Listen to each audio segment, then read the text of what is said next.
In its quest to provide an open forum for discussion of controversial issues, this station allows hosts and their guests to express themselves without any significant censorship. You're advised that any views expressed by the hosts or their guests are not necessarily the views of Togi Entertainment or its partners. Motherhood Incorporated proudly presents Military Mom Talk Radio live on TogiNet.com. Co-hosted by Robin Boyd and Sandra Beck, the owner of Motherhood Incorporated. Military Mom Talk Radio is here with a powerful platform for women to discuss their ideas, issues, and concerns with respect to the military lifestyle. Military Mom Talk Radio encourages you to share your experiences of being a military wife and mother. This show is dedicated to educating your family about the many resources that are available in both the public and private sector, and we'll be sharing helpful information from women all over the world. We'll cover everything military, from helping a family member cope with post-traumatic stress disorder, to navigating government programs dealing with family issues, to the struggles of deployment, along with being a working mother both in and out of the home. This is Military Mom Talk Radio, and here are your hosts, Sandra Beck and Robin Boyd. Hey, military moms, this is Sandra Beck, and I'm here with Robin Boyd and Doris Rivas-Brecky, and we've got a great show today. We've got Martin Cody coming on from Cellar Angels, which is a wine company that supports our military, and then we have our author du jour, Del Staecker, who wrote The Lady Gangster, which is a first-hand account of the USS Fuller in World War II. Robin, I got to tell you, I really am happy of Military Moms Association with the Military Writers Society of America. We've got some great authors coming up in the future shows. Oh, we sure do. And it was wonderful meeting Joyce Faulkner last week, and Kathleen Rogers, who was an author from there. But it was really wonderful hearing not only her story, but how this all kind of came together. And now what a wonderful and interesting network of writers and people this society is. So we are very grateful to them to sort of be partnering with us. And we're really looking forward to meeting so many people this year. I agree, and what's so great about these books is they cover everything, from the Civil War to World War II to Korea, Vietnam, up till present day. And the topics are endless, and the books are really fascinating. I've just had such a great time reading the books that have come into the radio station, and that it's just opened my eyes on so many things with respect to the military family. And I didn't think after 3 years on the air that could happen, but it sure enough did. Well, I'll tell you, we really are finding what I think is so interesting is being able to share all of these stories with another generation.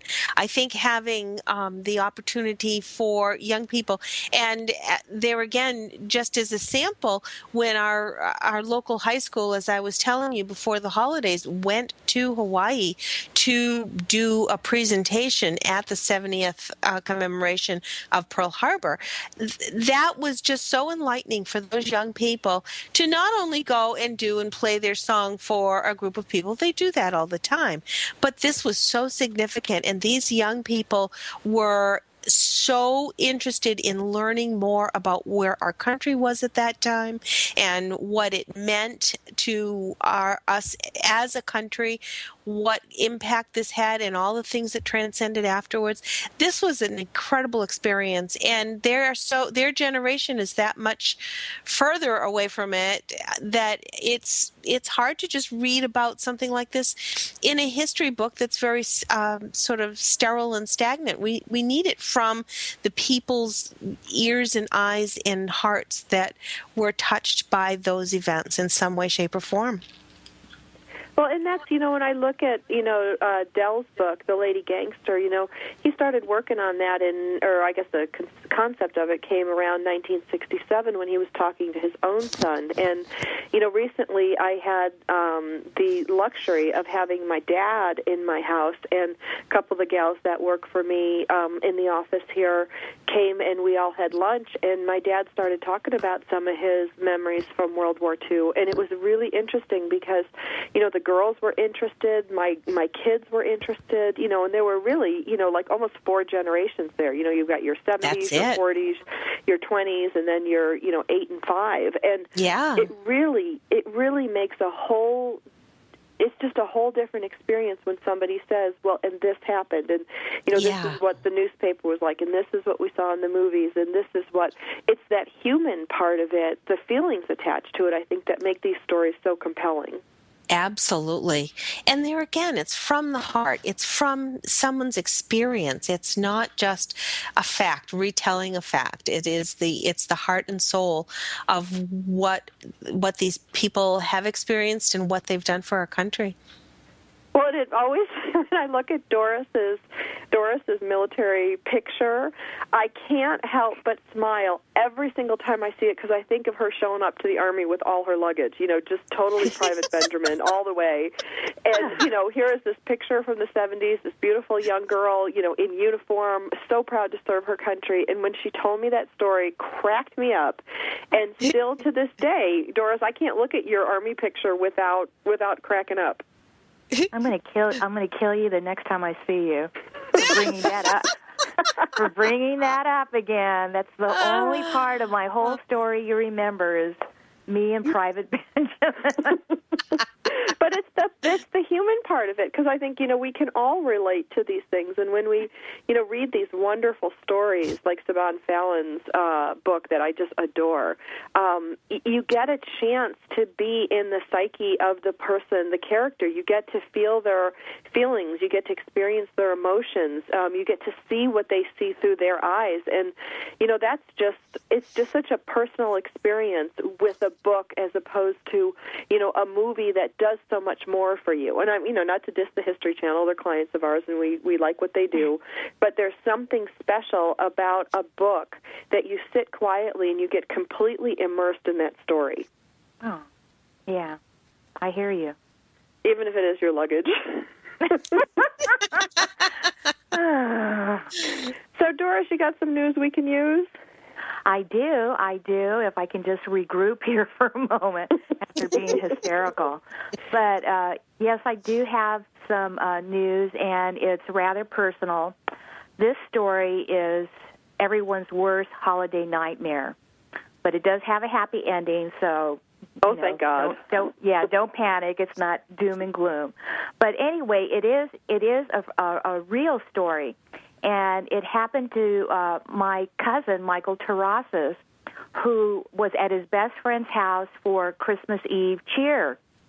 And it's a packed house. Everybody is watching football. They're all big football fan people. And right before everyone's eyes, the head of the house, which is my cousin's friend, keels over and collapses onto the ground in front of everybody in the living room. And the room, as you can expect, everybody goes crazy except for my cousin Michael. He immediately tells someone, call 911, and he begins to administer CPR. Now, here's my questions. Could you jump into this rescue mode? Are you prepared like my cousin was? He's just an everyday guy. As a matter of fact, when I was talking to him about the story, he said at that moment in his life, he was lacking confidence in many life issues. Well, because of his CPR incident, he saved the life of his best friend, and the paramedics told Michael and the hospital people that Michael was a hero in every sense of the word. His best friend is still in the hospital, but he's alive, and the doctors say he's alive because of what my cousin did. Now, my cousin, because now I'm all enthralled in this story, so I'm asking him kind of from a reporter's point of view. And I'm saying, so, how do you feel now? And he says his whole life has changed for the better because of what he did. He's got confidence, he's got joy, and he has a new sense of purpose in life, which I think, it just touched my heart totally. So after thinking about this story, I went and did some research about CPR, and I found out that at least one child dies from choking on food every 5 days in the U.S. And more than 10,000, I know. And more than 10,000 children are taken to emergency rooms for food choking every year. Every year. So here's another one. CPR does save lives. Statistics show that early CPR, if initiated right away, can save 100 to 200,000 lives a year. Okay, so my thing is we all need to know more about CPR. And if you haven't taken that, see, I took it because you have to in the military, take the course. But the thing is, this story should make people think, what would they do? Could they jump in and help? Well, and it's the American Red Cross is the best place to go because I think it's local and it's easy to find. You can go to AmericanRedCross.org to look for classes. Excellent. And they have them at your libraries. You can check them out, libraries, the YMCA. There's lots of different places you can go to get that information, and it is very valuable. Yeah. Your local fire department often will have classes, too. I know we've used them quite often for training here. So your local fire department definitely would have some, too. And his friend's okay, right? That's the most important thing. His friend is okay. Yeah. Did he have a heart attack? He did, and the thing is that he was even at bigger risk because a few years ago he had that triple bypass or whatever. Wow.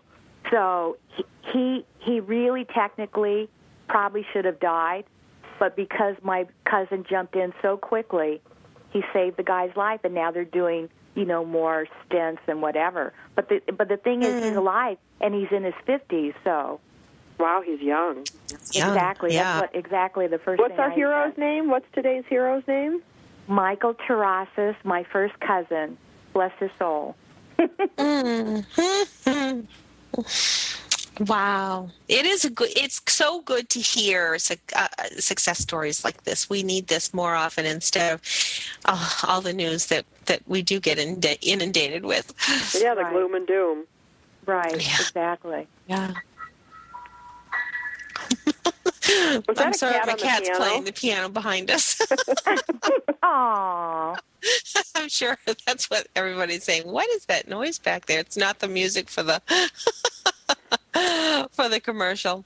We are on our way, though, to commercial, and we will be back very shortly on the other side of our break with our two guests, Martin Cody and Del Staecker. We're going to have to double-check and make sure we're pronouncing his name properly, know. right?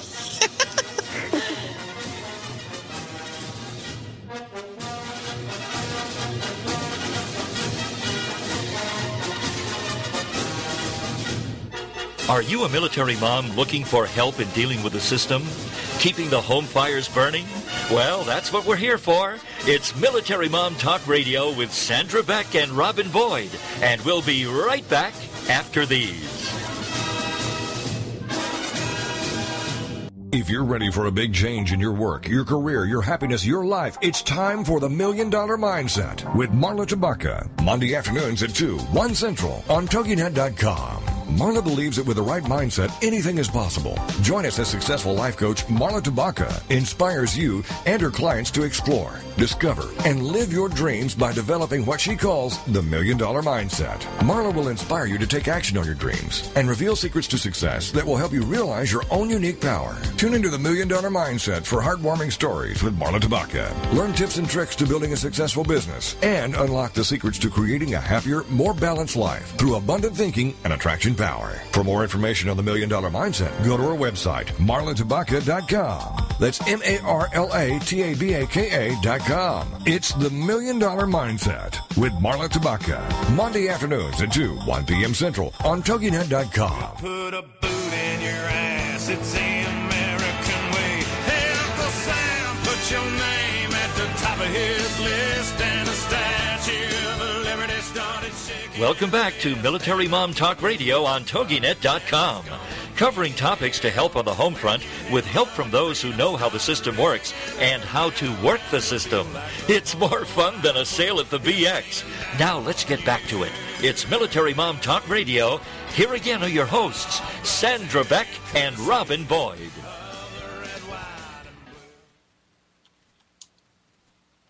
Do we have Sandra, maybe not. I think she's trying to get back on Skype. This is Sandra and Robin and Doris on Military Mom Talk Radio today.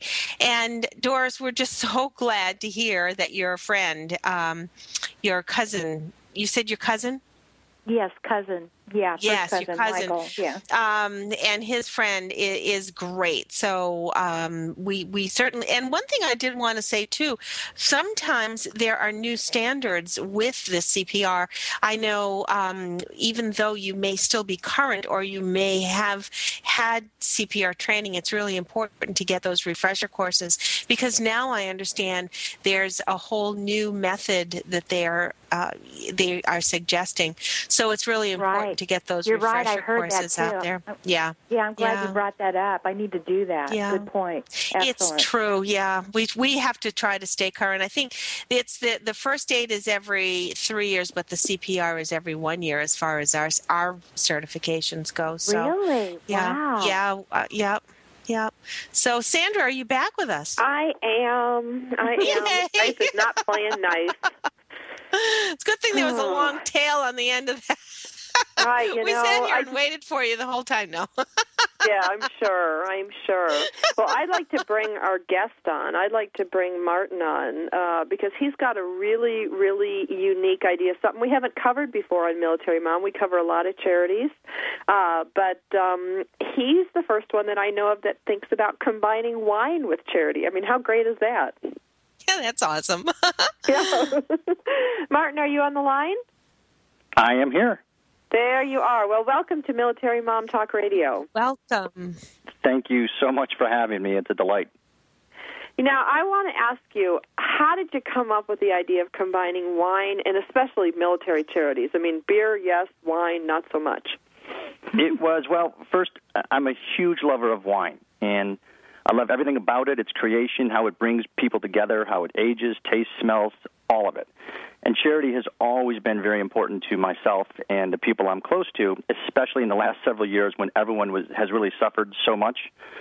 So knowing how devastatingly bad everything was for myself included and people I knew, I was determined to try to figure out something positive that could come out of the great economic calamity that we all experienced 2 years ago, as I'm a big believer that no matter how bad something is, there's something equally positive that can come out of it. You just have to force yourself to look for it. So since we love wine, since I love food, since I love bringing people together and teaching them about things, we said there's got to be a way to combine this and help people that are suffering more so than we are, and essentially Cellar Angels was born to help.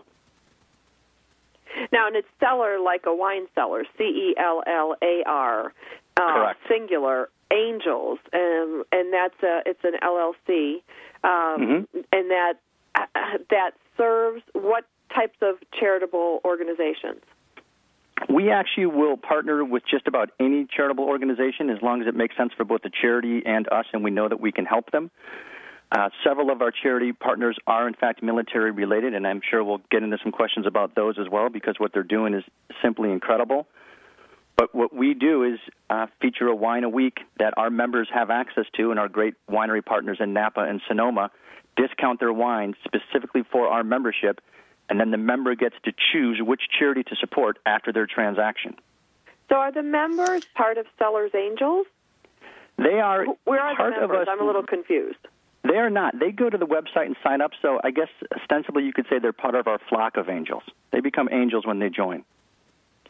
Okay, so you join your group. You get a wine. You get a wine to. They deliver a wine, and then a portion of the proceeds goes to the charity.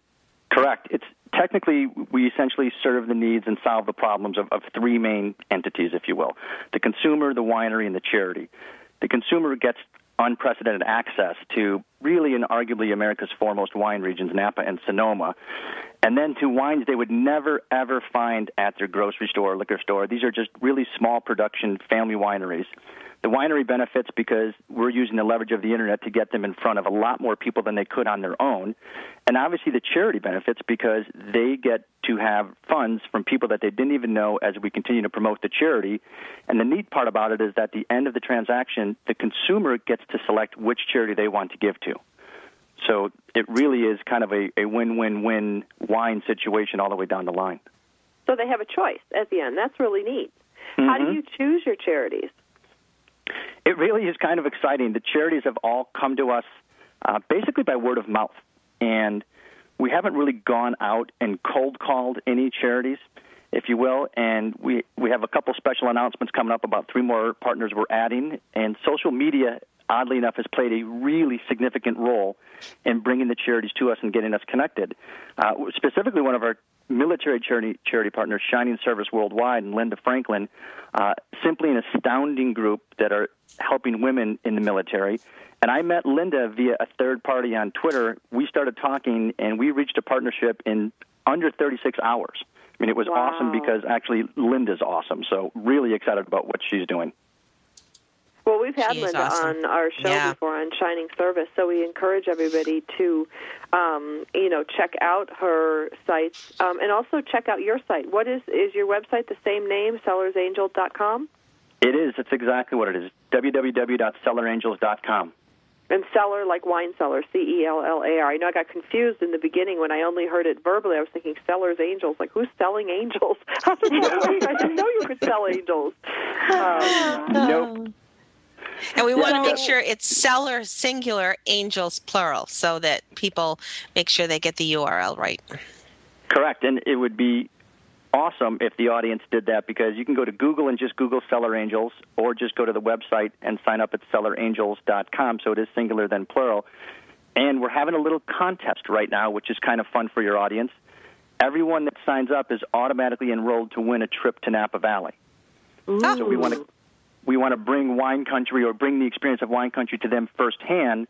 So we've partnered with another group. They'll get all expenses paid, airfare, accommodations, private tastings, transportation, and they will get to appear in a Cellar Angels video. Oh, how fun is that? Wow. Yeah, what's the video going to be for? Well, that's another neat thing that we do on the site is, rather than read about the winery that we're featuring, we actually provide a custom film of the winery. So the consumer and the viewer gets to learn about exactly who's making the wine, where the wine comes from, why it's special, and it really just brings it home and engages the viewer much more than basically reading something on a tasting sheet. Wow, when you say that you have different charities, are they changing often, or are you pretty much for the year you have a set number of charities? Because I would wonder if somebody were to, say, purchase something in February and then go back in July to buy more wine, and maybe that charity isn't there still, or do you pretty much have the same charities all the time?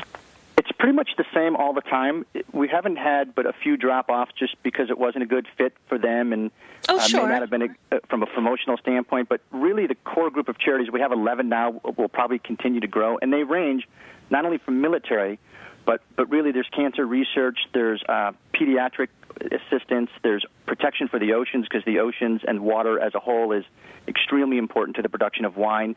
One of our favorite charities is a charity called A Child's Right, and they're basically changing the life of vulnerable children by providing access to clean water to children's schools, orphanages, hospitals, and rescue homes. And it's just incredible what they're doing, because waterborne diseases kill an unprecedented amount of children every single year. So these folks go into really impoverished areas and help them. And then what the military charities are doing is just, we really need to help them. So it's one thing we love doing. But, yeah, the core group is going to stay the same and just grow. Oh, wow. Wow, that's so exciting. Now, let me ask you, Martin, I want to backtrack a little bit, because I'm always the human interest person when you say, you guys, that digs out in the background. How did you get involved in wine? I mean, how, did you just get up one day and go, I'm going to, own a winery someday? Was, most kids want to be firemen and policemen. You wanted to be a vintner? It's a great question. How far back do you want me to go? Well, let's see, Sabrina, how long do we have in the segment? I think it all started when I was about 20-some-odd years ago. I was 21, working at a country club, and was helping the restaurant manager select wine, and I was just really the labor, carrying cases of wine back and forth, and I was allowed to participate on a tasting, and became fascinated at all the nuances and flavors that you could experience in wine.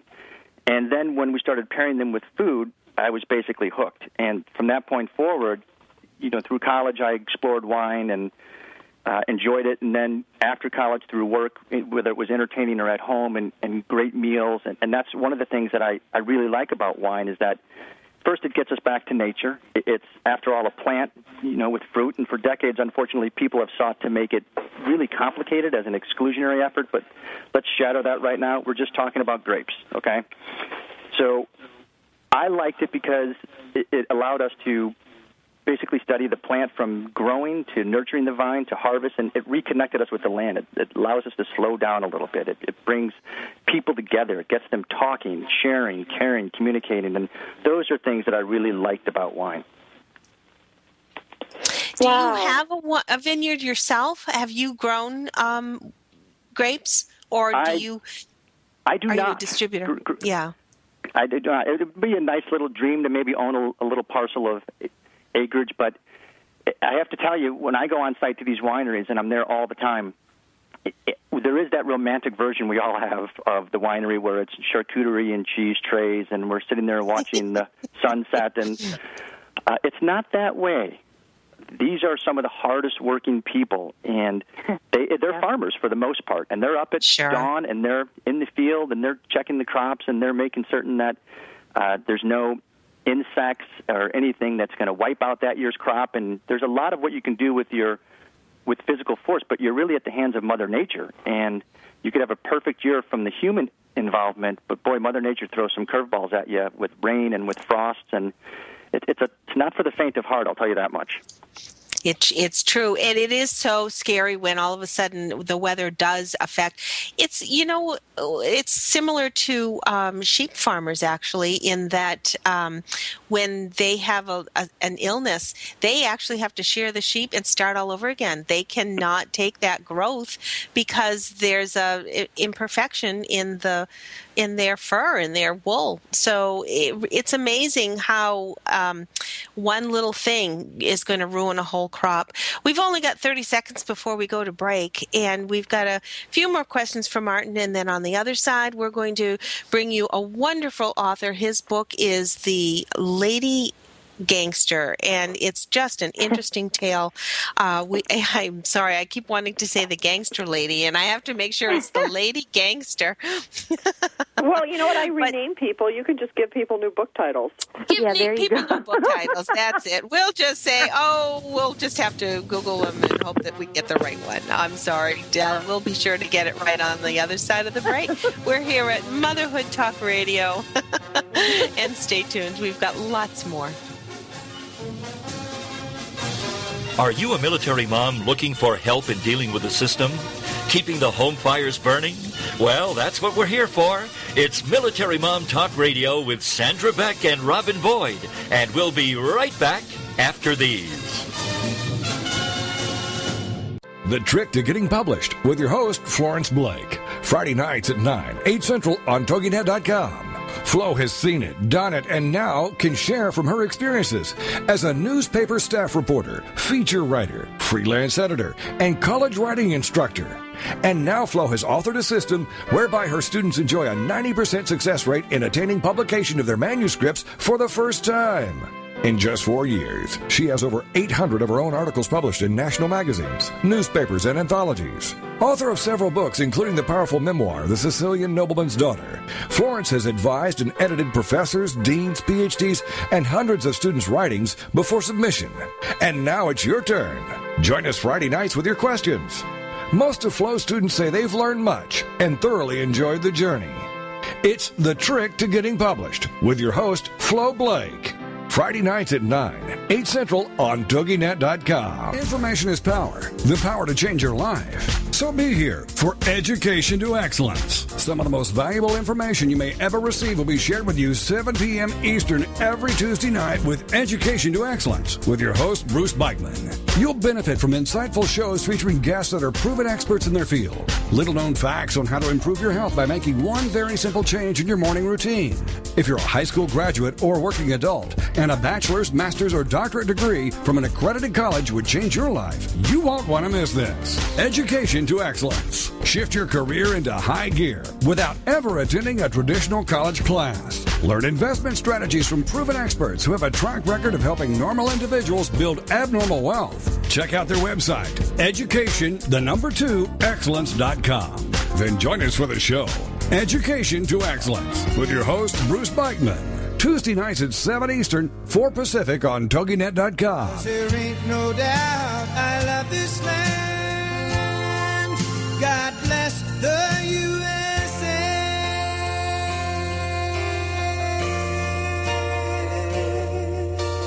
Welcome back to Military Mom Talk Radio on TogiNet.com. Covering topics to help on the home front with help from those who know how the system works and how to work the system. It's more fun than a sale at the BX. Now let's get back to it. It's Military Mom Talk Radio. Here again are your hosts, Sandra Beck and Robin Boyd. Hey, military moms. This is Sandra Beck, and we're coming to you live from Los Angeles, San Diego, New Hampshire. Martin, where are you today? Chicago. Chicago. Ooh. And, that's a perfect. We've got our segue, you guys. I've been singing. I've been so worried about how I'm going to segue between, our author, the Lady Gangster, and then Martin Cody of Cellar Angels. How do we go from angels to gangsters? Well, there we have it. We have a Chicago connection. We just had to dig deep. The city planners are so proud. Oh, boy, you're not kidding me. You're not kidding me. Hey, so, Martin, how come Cellar Angels growing so fast? We're in a tough economy, but you seem to be growing this group in leaps and bounds. It's interesting, and thanks for the question. I would like us to see us grow faster, but I think what people resonate with is our grassroots organization. I mean, we're a company that's small, that's committed to making certain that the user has the best end-user experience. We're not a big, polished, deep-seated pocket with lots of money. And when people learn what we're doing, they genuinely are moved and want to help. And most are already wine lovers in some capacity. So the opportunity to save money on selections from Napa and Sonoma and then support their favorite cause, it really just becomes a no-brainer for them. And they get excited and they tell friends and they have people over. And then wine starts serving its purpose again by getting people to talk and share and get together. So once people get exposed to that, they really like it, and that's what's starting to feed the growth. Well, and I just think, anything that's growing in, our economy right now, really, we take our hats off to you and salute you, because it's very, very difficult to get startups done in this economy. And you've done it. You've done it extremely well. You've done it with a social good, which pleases us all over here at Motherhood Incorporated immensely. I want to know, what are your plans for the new year? We're just on the cusp, or I guess we're in 2012. What are some of your plans for this year? Well, first, we want to encourage every one of your audience members to go to the website and sign up. We'd love for them to tell 5 friends, especially if their friends are Matt Lauer, Oprah, or Vice President Biden. That would be helpful. What about Obama? You don't want him in your group? The commander-in-chief to endorse us would be fantastic. Robin's from Manchester, and we just had everything in Manchester this weekend, so I'm not going to put you in the hot seat. Oh, good. I just want people that as we move forward in 2012, and we just came out of the holiday season, and that feeling of giving. When you give to someone, you almost get as much or more joy out of the recipient. And that's kind of the gift we deliver at Cellar Angels, because the person doesn't know that you're giving and benefiting them, so you get to know firsthand what your donation is doing, especially at places like Soldiers Angels, with all the care packages that they do and the financial help that we can provide.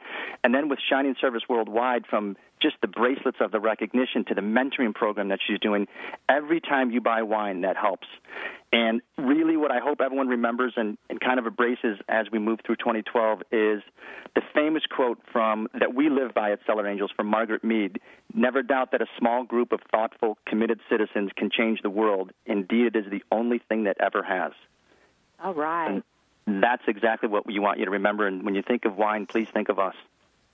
I think that's outstanding, outstanding. So you guys check out Cellar Angels, CELLARANGELS. And I'm not even going to try and segue between wine and gangsters. I'm just going to bring on our next guest.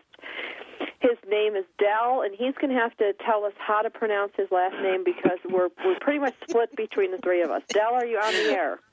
Here, you can say Staecker or Staecker, either way. Oh, we were all wrong. Wow. We were all wrong. We were all wrong. Well, I'm just going to call you Del because that's a hard one to. That's a hard one to blow. Even I can't mess that one up. It's good to be here with you, ladies. Del. Yes. Thank you for being with us here today. Del, tell us a little bit about your book, The Lady Gangster. Now, this is a first-hand account of the USS Fuller in World War II. What was the USS Fuller? What kind of ship was that? Okay, the USS Fuller was an attack transport, and it was one of the first of its kind during World War II. And the attack transport was the ship that, if you see movies where the Marines are landing on the beach and they have those small Higgins boats, well, the Higgins boats had to get there somehow, and the attack transports were the ships that sat just a little bit offshore and put the Marines and the soldiers in the Higgins boats and then moved them right up into the beach. So they were very, very frontline. They're not as glamorous as destroyers and aircraft carriers and battleships, but they were always right in the heat of all of the battles, and they were kind of overlooked. Well, they're not a frigate, so, they're not, my dad used to always make fun of frigates. I don't know why people make fun of frigates, but I think it's the thing to do. Yeah, it could be the name. Yeah. And my book is about the Fuller, which was known as the Queen of Attack Transports, and it was really the prototype. It was one of the first ships of its kind, and my book is about. It's an award-winning book. It's a multi-generational story of World War II, and it's one of the parts of the story is as a teenager how I learned about my father's service, and also my uncle. And the reason it's called The Lady Gangster is that the entire original crew were from Chicago. Oh, for goodness sakes. Yeah, that's why I was so interesting. excited. We've got that Chicago, Martin called from Chicago, and these guys are from Chicago. We got something going on. Yeah. And they were all called up about a year before the war started. My father was one of the original, what they call the plank holders. He was on board for 5 years. And there were 327 young men from Chicago, and it's an amazing tale of how they served and were in the heat of battle for 5 years. So, and part of the interesting part of the story is that, as many of the World War II veterans, they were that silent generation. They didn't talk about it. I was 16 years old before my father told me anything about his war service. And I'm a writer, and my wife had asked me when I was thinking about writing a short story about this experience with my father, I wanted to call it The Broken Radio, because I was stuck in a car with my dad when I was 16, and I didn't want to listen to him talk to me in normal ways. And I just asked him the question, well, why don't you tell me what you did in the war? And we drove cross-country, and he just told me this entire story. And The Lady Gangster, the book, is partially that story of how I learned about my father's service. It's his story, how he tells it, and then also it's a story of the ship, and then also of the attack transports during World War II. So it's kind of one of those, like Russian dolls, a story within a story within a story within a story. That's wonderful you had that opportunity, because I think so many times our lives are so busy and our daily tasks just take us in so many different directions. You were stuck in a car, and like you say, thank goodness the radio is broken, because you would have both been absorbed in whatever channel was on, and this gave you the opportunity to just learn so much about what your father went through. Yeah, and at that time, it was actually what brought us together as father and son, and our relationship for the rest of his life was always based around, we could talk about that. That was our entry point and exit point, and that gave me a way to connect with him, and it gave me an interest in history. And later on, I went to college, I studied history, I went to graduate school, I studied history, and the ability to actually write the story of The Lady Gangster, my ability to do it was partially because of my education, which came from my interests, which came from that one day in the driving with him. So it all ties together. Is he still living, or was he living long enough to see this published? No, he passed away in 1983, so he did not get to see it. And my uncle was one of the 327 young men. He didn't see it. But what's been interesting is I've amassed this group of the living veterans that are still there, that they're kind of like family to me now, because, of course, they're very interested in the story because it's their story also. One of the things that's interesting about this book, and why I'm delighted to be with Military Moms, is that there's a component in there about my grandmother, who was the military mom during World War II. But when I wrote this book, I wanted it to be a example and a template for anyone who wanted to tell a story, a family story, and particularly a story of people who'd served in the military. Moms could tell a story of their sons and daughters. A son or daughter could tell about their father or mother who served, and we really went at this to make this a book that if someone looks at it, I'd love everybody in the world to buy it and look at it, of course, and have it as like an outline or a template to, if you want to tell somebody's story in an oral history, and you have access to items such as in my book, there's newspaper items, there's logs, there's diaries, journals, pictures, there's maps, there's illustrations. I've even got poems that I found through research. But it's truly the basis of it is oral history, sitting down next to somebody and hearing their story and then being able to put it down. And this is one of the side things that's come from this is that the book has been received very well as the model of how to tell somebody else's story. Wow, well, and I just think about so cool. how lucky you are, Del, because we on Military Mom, we've had the History Channel on, and we've had the History Project on, and how many of our service members don't ever share these stories and feelings with their kids and take them to the grave. I mean, and kudos to you for having the wherewithal to take notes and write these down so that the story doesn't go untold. Yeah, and I think what it shows, at least for my dad's generation, those fellas, and there's the conflict he had personally. He was a very spiritual man, a very religious man, and also, when you're in a war, there's violence and killing, and he was always haunted by his duty and his performance as defending our country, but also being a person of faith. And I tried to also bring that portion into the story. That's part of the fabric of our lives. Wow. We have so much more to ask you, Del. We're going to go to a break in just about a minute. We want to ask on the other side of the commercial break, where did the Lady Gangster title come from? I think we're all kind of curious about that. We also want to invite people to join us on iTunes. Visit us at militarymomtalkradio.com. You can find us on Facebook and on Twitter. We want you to be sure to find all of the podcasts of this show and all of our other shows anytime you need a good listen. We have lots more to come on the other side of the break with Del Staecker and the Lady Gangster right after this.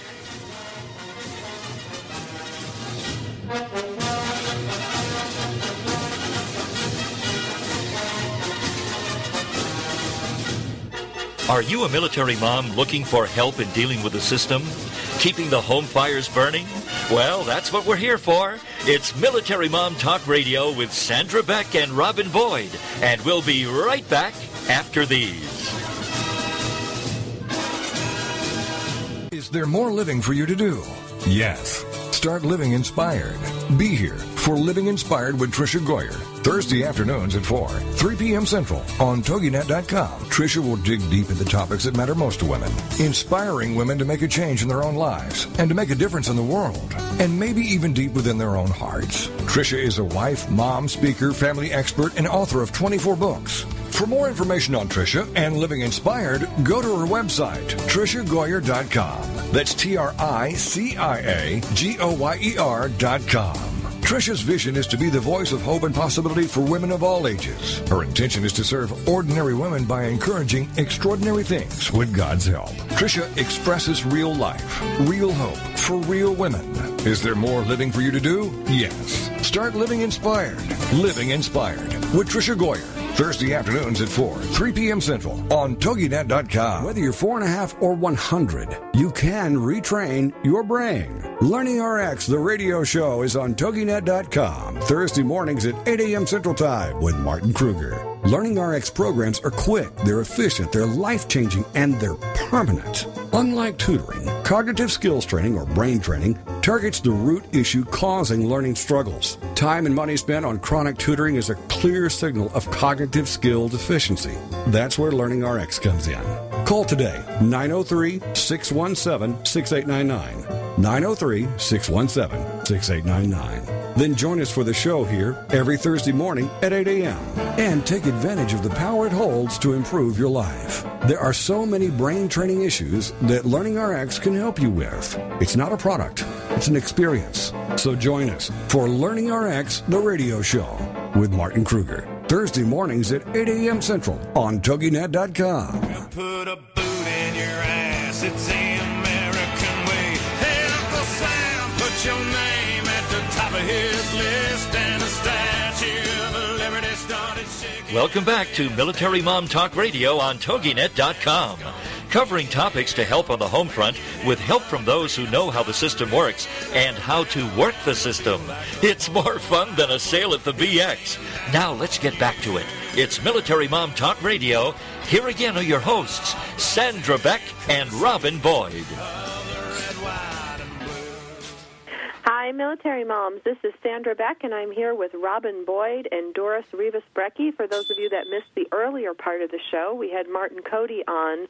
Today, he's the president and founder of an organization called Cellar Angels. That's C-E-L-L-A-R, angels, like drunken angels. I love that. I don't know why these things just come to me and fly right out of my mouth, but they do.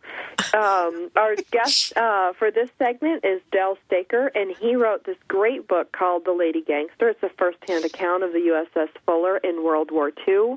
Del, I want to ask you, because one of the things that I like about your book, the one thing you talked about earlier in the segment was that it's a really good prototype for how to write a book of this nature. And, we're going to have Joyce Faulkner on. She's going to do an Author's Corner series over the next 11 months, where she's going to come on and talk about, how to write a military book, how to write, and get published. She's going to bring on publishing agents. She's going to bring on liter agents. She's going to bring on people who have been successful in their books. Yours is an award-winning book.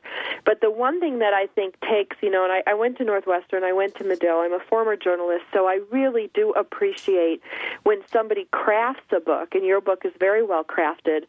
But moreover, when you weave in principles into the story, you've got great dialogue, you've got a great story, you've got a great rack to hang, the story upon. It's well crafted, but then you slide in some principles, and I think that's really cool. Do you want to share with us some of the principles that you think are displayed in your book? Well, I think the first principle, and this might relate to military moms so much, is that early on it's how my father got into the service. My uncle joined up and didn't tell anyone in the family. He was kind of talked into it by a cousin who was already in the Naval Reserve. So my grandmother, who was a member of the Mother's Crusade and the Mother's March Against War, said to my father, you're the older brother. You go in, and you're going to join the Navy with your brother and look after him. And the principle I think that's there, that is so it just bespeaks so much about my grandmother and my family, that it was doing your duty and fulfilling your obligations. And then once Pearl Harbor happened, my grandmother and many of those mothers who were against the war abandoned that because they knew that was over. We're in the war, and they became very proud supporters of their sons. And I remember that the picture that I use later in the book of the two sailors and the soldier, that's my two uncles. One became an Army sergeant, and then, of course, my uncle that went with my dad. So when I came into her home, there was always proudly displayed the picture of her veteran sons. And I remember that she kept her blue stars that they had on the windows for being Blue Star mothers, to let everyone in the neighborhood know that she had three sons that were off fighting during the war. So I think that's one of the principles of doing your duty. I think another principle was through it the human quality of the sailors that my dad served with, the how they treated the Japanese prisoners, how they treated the wounded, how they responded to the violence and the negative parts of war. They didn't lose their humanity. They were very positive. So that's the things that I came out through this experience, and I wanted to write about. In my other life, I'm a writer. I write fiction and I write novels, and so I wanted to tell the story of what happened, but also bring out those things I just shared with you, the human nature of the men that served and sticking to their principles. And then also I love the story of how my grandmother turned from being kind of a war protester to being a supportive mom all during the war. And then after the war, she was always very proud of the service that her boys did. Well, now, what do you think your grandma would say to current moms today, to somebody like me or, a lot of the moms that, have either small children or, like in Robin's case, they have grown children? What advice would she give to us today? Well, I think, it kind of came from her, her perspective of God first, then family, then country. And, she was big on doing your duty, but holding people accountable. It was kind of a two-way street with her. She felt that giving her sons to the war was her doing her duty also. But I remember later, because I spent a lot of time with my grandmother when I was growing up, and I was the one that slept on her couch, as a kid growing up and being with her, and she had that sense of, okay, I did my duty, and I want other people to do theirs too, and to hold people accountable. And one of the things she held people accountable to is her sense of being politically involved, her voting later on. She never complained without also saying, well, I vote and I participate. She was a civic-minded person, and she felt that, there was that responsibility of being involved. So, I think she would tell moms today, okay, it's good to love your boys and your girls, and they're in service, but don't just end it there. Be involved and let people know how you feel, one way or the other. Because I know that there's always that line you have to deal with of supporting troops versus maybe not supporting the war, that kind of thing. I think she would say, just don't quit. Just get in there and do your thing, and hold other people accountable too. Well, and that's the one thing that I love about, being the blogging generation. For the first time in history, Del, and you can appreciate this as a writer, as an author, and Doris as a reporter, Robin as a host. For the first time in history, with blogs being free now, and the ability for one voice to go up against, a Dell corporation or go up against and speak out. The primary advertising for our show when we started was blogging, and we did speak out, and we did speak up, and we did talk about issues, and it's just such a wonderful thing that the internet's given us this level playing field for every voice to be heard, and and I just think that's such great advice. If your grandmother was here today, for women to make a difference, for us to, especially our military moms that are sending their kids off to war, I just think that was really, really, Del, just such a great point. Well, I think she would be listening to Military Moms Radio if she's around today. Was your mother equally as supportive of you entering the military as your grandmother was of your father? I think the next generation, my mom and my dad, my dad was interesting because he was the vet, so he had his own views on service. He'd seen the horrors of war, so he was very reluctant about my service. But my mother was very proud because I received a scholarship to go to the Citadel, the military school in South Carolina. So she was very proud in the sense that I got my education and I had a career path. I didn't follow it all the way in the military, but she was very proud and supportive. I would say she was far more patriotic in the flag-waving sense than my grandmother was, and even my father as a veteran. So, she was proud of my service. I served right after the end part of Vietnam and then into the mid-'70s. So, I think she was pretty proud of my service. Oh, I'm sure she was proud. And I think it is difficult for any mother. It's different, I think, for a mother to see their son go than it is for a wife to see their husband. It's not that it's any one is worse than the other. It's both very difficult, but I think there's just a difference there. We are very sensitive to our sons. Yeah, I would agree with that, because then my aunt, who married, the uncle that went off with my dad in the Navy. My Aunt Bernice. My cousin graduated from the Naval Academy. He was killed right before Vietnam started. He was an aviator, and he was killed training to become one of the Blue Angels. And I remember speaking with her as a military mom, losing her only son, in service to the country. And it was always something that. Very difficult for her to deal with, and I remember I was a grown man and adult when I had the opportunity to sit down and speak to her about that. And for a mom to lose a child is always difficult, and to lose one in prime of life, which always the military people are. You're in the prime of life when you're lost. That's it. Yeah, very sad. Del, why the Lady Gangster? Why this title? Well, you guys hit on the Chicago connection there already. All these young men were scooped up a year before the war, and some of them had no training. That's great part of this story. And they end up in Seattle, and they get off the train in January of 1941, and the Navy is expecting all these young thugs from Chicago to show up, and they just called them a bunch of gangsters. And so as soon as they went on the ship was known as the Gangster. And as journalists, you'd like this. They made their newspaper on board. It was called the Gangster. So everybody in the Navy knew it as the Gangster. And then when it became the Lady Gangster for me, because when my dad spoke of it, he was a sailor, and they always referred to the ship in the feminine, she and her, And so to me, whenever he described it to me, it was the Lady Gangster. It was she. And so when it came time to name the book, there was just no discussion at all. I just knew it was called The Lady Gangster.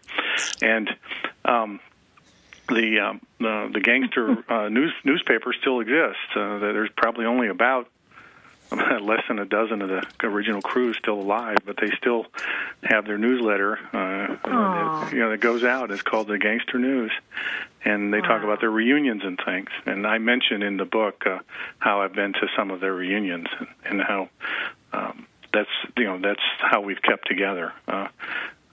I think the youngest member of that group originally, the 327, had just passed his 17th birthday when they brought him on. So he's, I think, 88 right now or 89.